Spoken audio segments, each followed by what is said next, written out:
Hãy subscribe cho kênh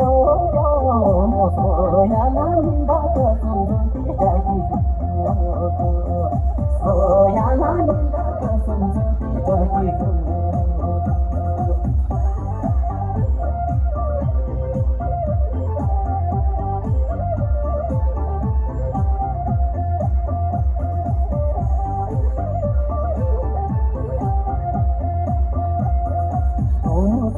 để không bỏ lỡ